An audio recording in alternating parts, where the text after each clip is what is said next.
Roberta, so nice to be with you here today. Dr. Roberta Holt, but a lot of folks I've heard call you Bobby. Do you mind if I call you Bobby? Yeah, of course. Go ahead, please do. Excellent. Thanks, Bobby. So tell us where we are. We are in the Regal Human Nutrition Research Center. It's the clinical research center for the Department of Nutrition. It was acquired by an endowment to the department, specifically so that the department and its faculty can conduct dietary research trials. Gotcha. Here. And I'm here picking your brain today about some things that folks may have misunderstood over the years, perhaps are coming to learn more about, and that is the virtues, nutritional virtues found within wine grapes, but maybe not the red as much as the white. And that's what I'd like to ask you more about. But let's kick things off and talk a little bit about the French paradox, because I know you like to talk about that, exploring the French paradox. It's intrigued many.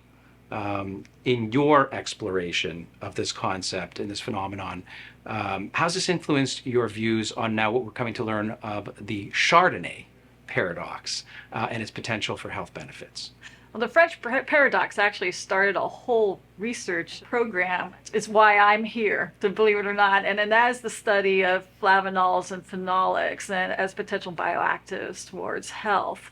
Originally, it was the observation that those in French, compared to other areas of Europe, would consume a high-fat diet, but they seem to have lower amounts of death from cardiovascular disease.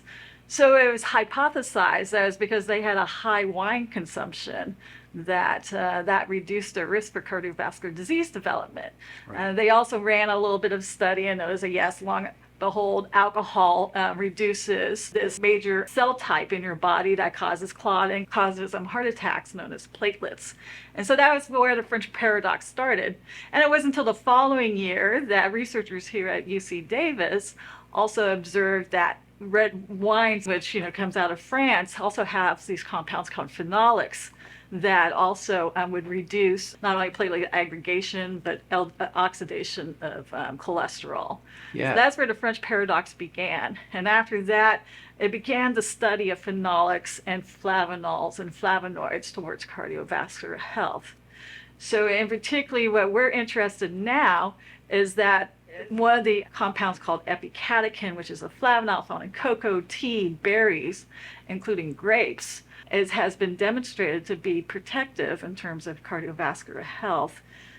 But epicatechin is not exclusive to red wine, and it's colorless. So it turns out, once measured, that the white grape varietals have just as much, if not more, epicatechin as the red grape varietals. Which is perhaps where the secret lies, right? No longer are we necessarily seeing red as it pertains to the French paradox. Perhaps we're removing these rose-colored glasses, if you will, and hold me honest, what we're talking about here is really an umbrella of antioxidants, whether within the family polyphenols, catechins, and bioflavonoids, and so forth. But the anthocyanins are those that are typically the coloring to the red. Right. Those are not necessarily needed to be within the grape in order to have these health benefits that you've studied. Right, and anthocyanins may have their own, just to be honest, bioactivity. But when we're looking at these foods, they're complex in nature. So they would have may have anthocyanins, but definitely so. We know that flavanols, which are colorants, such as epicatechin, are bioactive and are protective for cardiovascular. So the publication, most recent, just a year ago, and kudos, by the way, because I just think it was such an incredible work. The Journal of Agriculture and Food Chemistry that you've most recently published some of this work in. And I've heard you say on more than one occasion that Chardonnay mark has this trifecta of health, taste, and sustainability. Your contribution to this paper, of course, is monumental. And how does it feel to be part of the forefront of such pivotal research, especially concerning what's becoming known as the Chardonnay paradox and implications that you foresee for its health benefits? Yeah, so that review was a team effort. Yep. It includes a WellVine team, which includes John Modafo Sure. and in Tennessee for sensory, Danielle Barilla and Selena Wong here in UC Davis. But it was a wonderful review to write because I was able to go into a little bit of the history of Chardonnay itself, the big contribution of UC Davis to the health of Chardonnay and its production here in California, and then dig into the potential health impacts. It's natural product chemistry. We go into detail with that. The data that I just described to you in regards to the comparisons of the phenolics between white varietals such as Chardonnay to other red varietals. And then also outline the health impacts, which are quite impressive with grape products in general.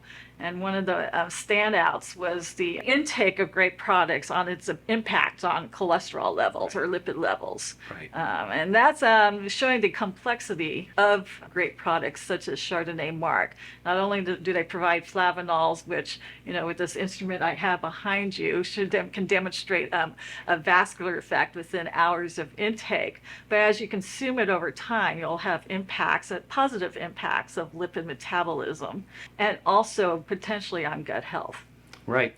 And I'm familiar with your work on the platelets, and I think your work is moving slightly. I spoke to you off camera a moment ago in the direction of appreciating the microbiome, which is a medical buzz term of the day for a good reason. It's becoming more apparent that this influences so much of our health.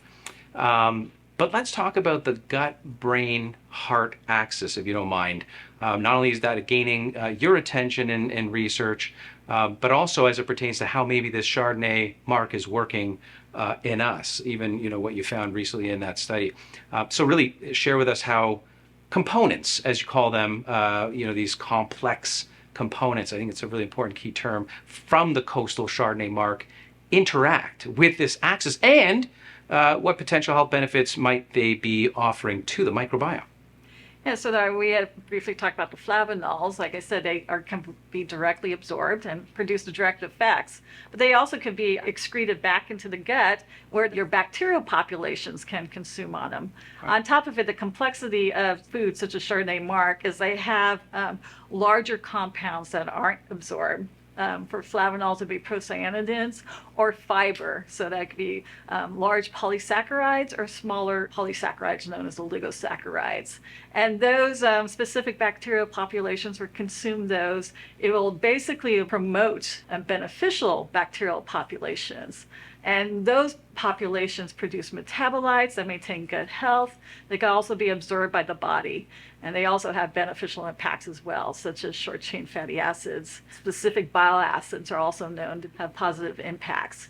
And then on top of it, the metabolites can also affect the enteric nervous system as well and feed back to the brain and also have impacts on the brain as well. And the brain can also communicate back to the gut and the heart. So it's this integrative system that your diet affects. And we are looking forward to exploring further on how Chardonnay Mark affects this gut-brain-heart axis.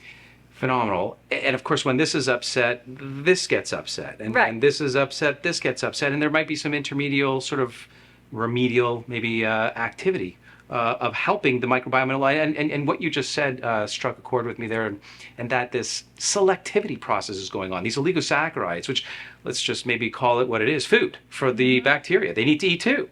But it's selective insofar as the good stuff, the commensal bacteria we want to feed, are having their heyday with this stuff. But the bad stuff, the potentially pathogenic and disease-causing bacteria, are not being fed at the same time, or they're choosing not to consume this. Am I getting that right? Right. They aren't able to, from what it looks like from initial studies that we've done in vitro-wise. So. Which is exactly what we want more of, food that will only feed the good gut bacteria. Okay, so health benefits as it pertains to all the other stuff: glucose, insulin, vascular blood pressure, the lipid panel, cholesterol, these bioflavonoids, polyphenols, oligosaccharides that you mentioned, they're all known for these health benefits. How are these components prominent in Chardonnay Mark, even more so perhaps than their Cabernet counterparts? Well, what do we know about this? The white versus the red, if you will, and of course, how may that be important in future discovery? So when you're looking at marks, basically the wine process itself extracts the compounds out of it. So we're looking at marks, it could be genetics or whatever. If you're just looking at the grape varietal as a standalone, after juicing. So gotcha. Yeah. Take us back to the cocoa flavanol intake trial, some of the insights from there. And I ask only because wine and chocolate seem to go together like sunsets and serenades. And if you could share some of the research insights from what you know about the cocoa flavanols and how they might be particularly important for folks to understand, just like the Chardonnay mark that you're studying, chocolate might have some of these benefits as well. Chocolate or cacao is just an interesting historically wise. It was originally used by a population, Panamanian, an indigenous population called the Kuna Indians. And that's a story long ago. Norm Hollenberg from Harvard was interested in finding a population that was genetically not sensitive to sodium. And what he found out was this population that seemed to have low blood pressure on an island, but once it got to the mainland, their blood pressure increased with age like the rest of us. Turned out what was in their diet was a large amount of cacao along with a lot of other fruit and vegetables. So that started us on this process. What's in cocoa? And it was the flavanols and the procyanidins. So it's been about 2 decades of research looking at the influence of cocoa flavanols on markers of cardiometabolic health. The evidence just kept increasing over these 2 decades that they were able to start a large, what is known as a clinical outcome trial, which is like your gold standard for dietary intervention trials or even pharmaceutical trials, in which you're feeding individuals these flavanols for years and looking at clinical outcomes such as death, development of cardiovascular disease, or heart attacks. Yep. And they observed that those who had consumed the cocoa flavanols after 3 to 5 years actually had a reduced level of cardiovascular disease. So that was huge, particularly as the first demonstration that a bioactive could be protective against a chronic disease. So you're to ask you to take off your scientific hat for just a second and give me your personal opinion on what you might think of the coming together of the Chardonnay mark and chocolate. If we were to blend those two together, and I know you and I have shared off camera an experience of a wonderful product called Vine to Bar, which is using the WellVine Chardonnay mark within. What has been your personal experience of this consumer-facing product? Oh yeah, no, I love the chocolate. It's perfect in terms of it reduces the bitterness of the high flavanols, sure, which is key. Eventually, what was just released in the past year was the potential dietary recommendation after all this research I just discussed with you on cocoa flavanols. And that's for a flavanol intake of potentially 400 to 600 milligrams per day. That could be achieved by a variety of ways, consuming tea, berries, cocoa, and of course, potentially Chardonnay mark, right? So cocoa is naturally high in flavanols. So having a product like that along with the Chardonnay mark, they're complementary because you had the fiber from the Chardonnay mark, plus the flavanols and the taste, which reduces the bitterness of those flavanols, which a lot of people do not like. So now you've already done it, but I'm going to ask you to put your scientific hat back on. And would you suggest that we're maybe right now on the verge of actually, therapeutic delivery systems that are good for not just, cardiovascular disease, the lipid panels, blood clotting factors and so forth, brain gut, microbiome access. These therapeutic interventions we might be able to, provide folks in a delicious tasting chocolate bar? Is that where we're at? Yeah, I mean, for me, it's just more diet. So sure. I try to avoid the therapeutic side of it because those are that's a whole nother concept. Is the food for medicine. Sure. And so what we're looking at here is prevention of chronic disease. And right now we know you increase the dietary intake of these foods and it will hopefully help you reduce your risk for the development of a number of disease states. In your professional opinion, taking a couple of squares, because everything in moderation starts with diet first, right?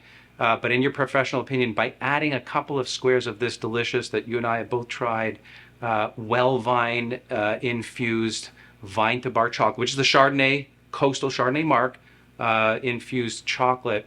Do we expect to see positive human health outcomes by this delicious, daily consumption of chocolate with the Chardonnay mark? We're talking about cocoa flavanols and cocoa, and then chocolate has, of course, calories and fat, so it has to be consumed in moderation, and that is fine within the context of a healthy diet. Sure. And it should definitely provide your flavanols, give you that dessert, and still be of benefits. So bridging research and public health.